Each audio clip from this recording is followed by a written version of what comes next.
That brings the total to 473. Of course, the highest being Nairobi at 53, Kisumu at 46, Homa Bay 47, we have 42 in Kakamega and 26 in Kilifi, and Mombasa at 32. Those are the top leading counties when it comes to MCAs. Honorable Party Leader, allow me to go straight to membership drive on page 5. In November of 2023, the party launched a massive membership drive in the county of Siaya. Since then, the party leader has presided over the exercise in the following counties: Homa Bay, Migori, Nyamira, Kisumu, Kisii, Kakamega, Busia, Vihiga, Bungoma, Lamu, Tana River, Kilifi, Kwale, Taita Taveta, Mombasa, Meru, Nairobi, Wajir. And on behalf of the National Secretariat and the party leadership, I want to say thank you for the warm welcome and the great arrangements and support that we received whenever we visited your counties. Your Excellency, at the commencement of the exercise, you can see the membership status was at page 6 that runs all the way to page 7. ODM had a total registered membership of 4,344,000. And of course, Your Excellency, we were with you in many of these exercises. It was a matter of great controversy. Who is the county that is leading in membership recruitment? If you look at that table, Your Excellency, you will see that the number 1 county, and this is because the membership is expressed as a percentage of the number of voters registered in your county. So the highest registration at 65.49% is in the county of Busia, and the county governor is here. My deputy, the women rep for Busia, is here, and we say congratulations. Your Excellency, they were followed by Kisumu and Homa Bay, and the percentages are there. At the very bottom, you will see the county of Nyandarua, with the chairman Dixon is here, Dixon Manyora. The county of Meru and Embu were the last ones, but they will come and tell us the sort of support they need, Your Excellency, for them to raise their numbers. At page 8, Your Excellency, in the 6 months since the launch of membership drive in November of 2023, we have registered new members as follows. There is a total of 945,733 new members in that 6-month period that have been added to the party register. Mujipigie makofi, hiyo ni kazi mzuri ambayo mmefanya. Your Excellency, once again, we have listed there in terms of the highest performing to the lowest performing counties, and in our tradition, a tradition that was begun by the party leader himself, he has assured me there will be a token for the top 3 counties in terms of registration. And I want to make it clear here that you cannot argue with statistics. There will be no fight about these numbers. And those who saw us in the grassroots, you cannot argue with the server. Your Excellency, at number 3, in terms of the highest number of registration, is Siaya County. Mwapigie makofi, and the governor, the Honorable James Orengo, is here.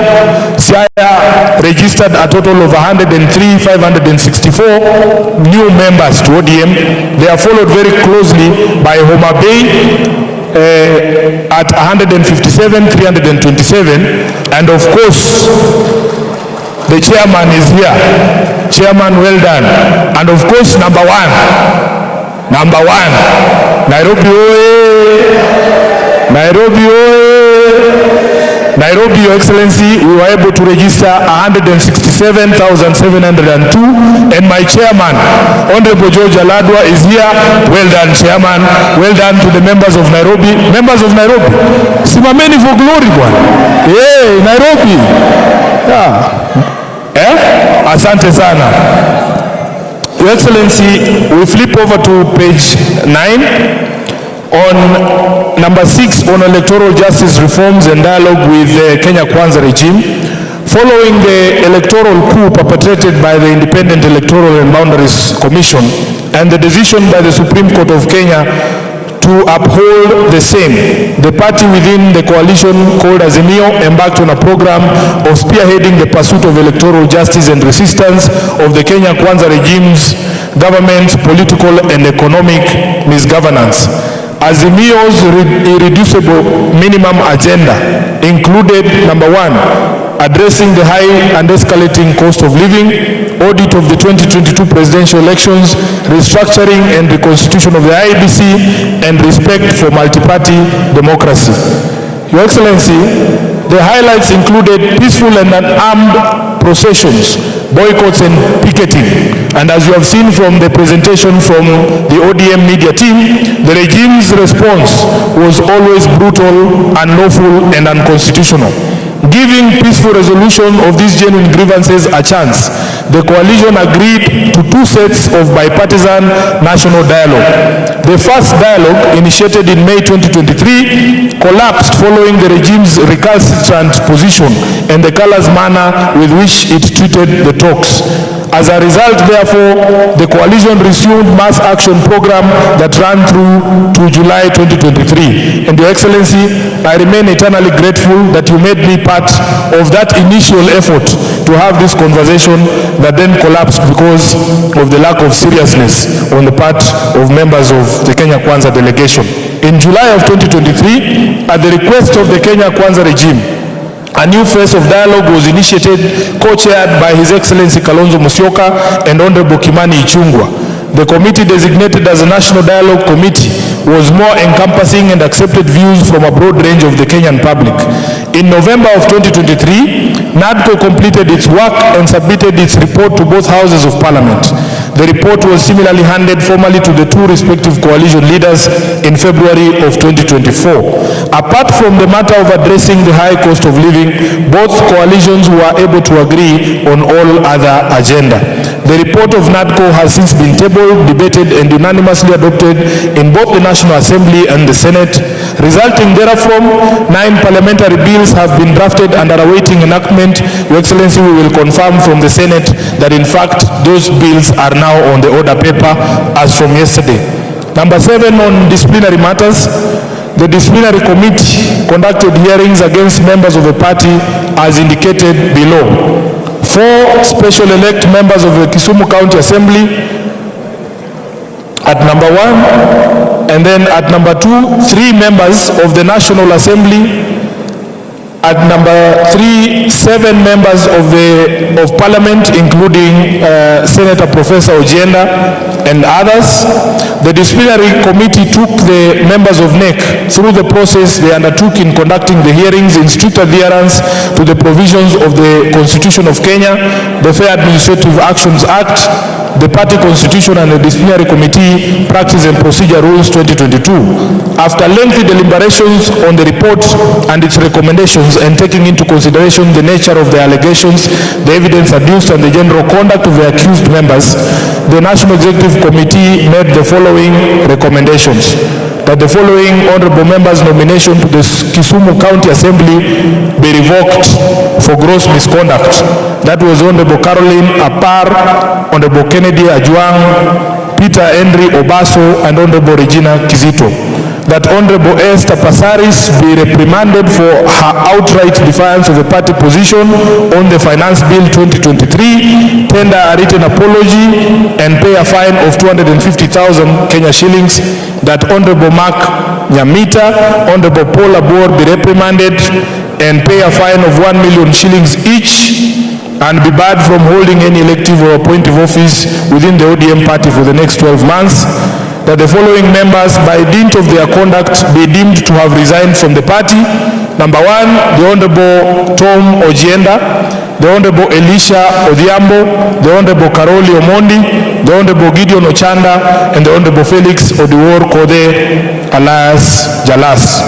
All the aforementioned members contested the decision at the Political Parties Disputes Tribunal, which rendered the decision as follows.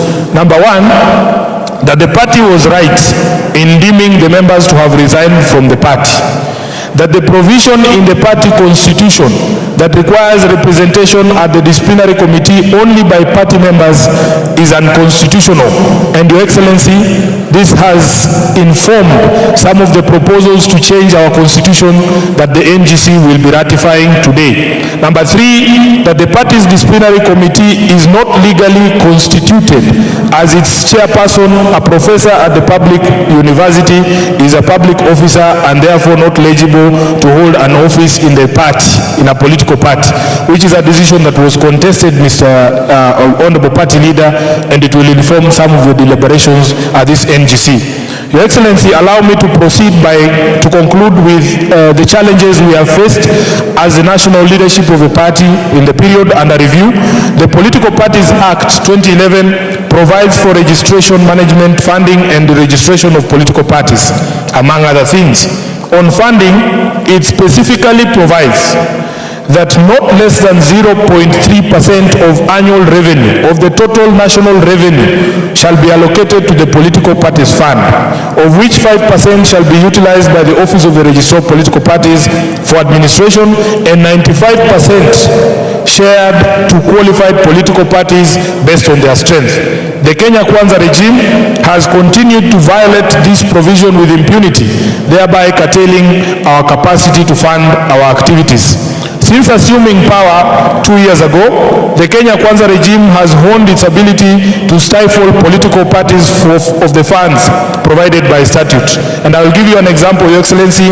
In the financial year 2022-2023, the political parties fund had been allocated 1.47 billion shillings, with the ODM party entitled to receive 308 million shillings. Even before the registrar of political parties disbursed these allocations, the UDA party contested the formula that had been used to arrive at those distributions. Ultimately, the matter was dismissed with costs. Having lost the court case, they immediately introduced supplementary estimates number 1 of 2022-2023 and deducted 600 million shillings from the political parties fund. Your Excellency, similarly, in financial year 2023-2024, the fund received a similar allocation of Kenya shillings 1.47 billion, with ODM still entitled to receive 308,150,345. In November of 2023, the Kenya Kwanza regime introduced supplementary budget estimates number 1 of 2023-2024 that reduced the fund by Kenya shillings 867 million shillings.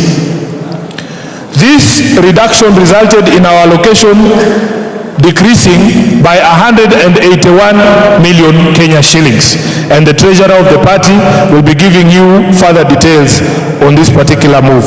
Since the party had already received 77 million in Q1 disbursements, Your Excellency, we were left with only Kenya shillings 50 million, which was disbursed in January of 2024 to cover the remaining 3 quarters. We as the leadership have since moved to court to challenge this illegality, and the High Court is expected to deliver its decision on the 9th of May 2024. Your Excellency, the situation is so bad that we have seen recently senior leaders of our opponents being quoted as seeking financial resources from the Communist Party of China to fund their programs, including building of their national headquarters, which is a matter that is specifically proscribed under the law. The law does not allow political parties to receive funding directly from other sources outside the country. Your Excellency, thank you so much for listening to me. That is the end of my report, and it covers most of the matters arising. I now want to welcome back the chairperson, Honorable Mbadi, to take us forward. God bless ODM.